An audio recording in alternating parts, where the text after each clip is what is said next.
Welcome back to Building Better English Communication Skills. My beautiful co-host, how are you doing? Hey, I'm doing great, thanks. Really looking forward to getting into today's topic. Awesome. Me too. Yeah, We're going to be focusing on describing pictures effectively. right, which is, such a common task in English tests and just good practice for communication generally. Absolutely. It really shows how well you can observe and articulate. Exactly. It's not just saying what's there, it's structuring it, adding a bit of interpretation maybe. Definitely.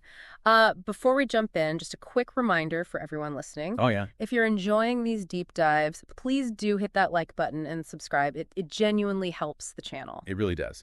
So, yeah, maybe grab that coffee now, settle in for a few minutes, and let's get started. Okay, so we thought the best way to do this is with examples. We'll look at a B1 level description first, then B2. Sounds good. I'll play the examiner for this first one. You be the candidate, okay? All right, ready when you are? Okay. Please describe this picture. In the picture, I can see three people working in an office. The man in front is using a laptop, maybe writing something or reading emails. The woman standing is holding papers and looks like she is reading or checking some information.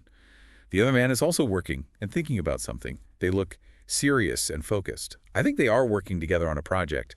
People who do office jobs like this need to be organized, good at using computers, and able to work in a team. One good thing about this job is that you work in a clean and comfortable place. But sometimes it can be boring or stressful if you have too much work or deadlines. Okay, great. That's a really solid B1 answer. You can hear the clear structure, identifies the key people and actions, uses appropriate B1 vocabulary. Straightforward. Yeah, covers the basics well. Right. Now let's switch it up. Let's hear a B2 level description of a similar scene. Your turn to be the examiner. Okay, my turn. Right then. Please describe this picture. This picture shows a modern office setting with three professionals. The man in the foreground appears to be deeply focused on his laptop, likely doing tasks such as writing reports or analyzing data. A woman in a beige blazer is reviewing documents beside him, possibly preparing for a discussion or presentation. Another man is working at his desk, perhaps reflecting on something important. They all seem to be concentrating, suggesting that they take their responsibilities seriously. This kind of work requires strong communication skills, attention to detail, and the ability to collaborate with colleagues effectively. An advantage of this job is the opportunity to work in a professional environment, often with chances for career development. However, it can also be mentally exhausting, especially when there are high expectations or tight deadlines. Nice. Very well done. You can immediately hear the difference, can't you? Yeah, I think so. The vocabulary is more precise, like foreground, analyzing data, collaborate. Right, and phrases like suggesting that to kind of infer things, not just describe. Exactly. It's richer, more detailed, shows a greater command, which is what B2 is all about.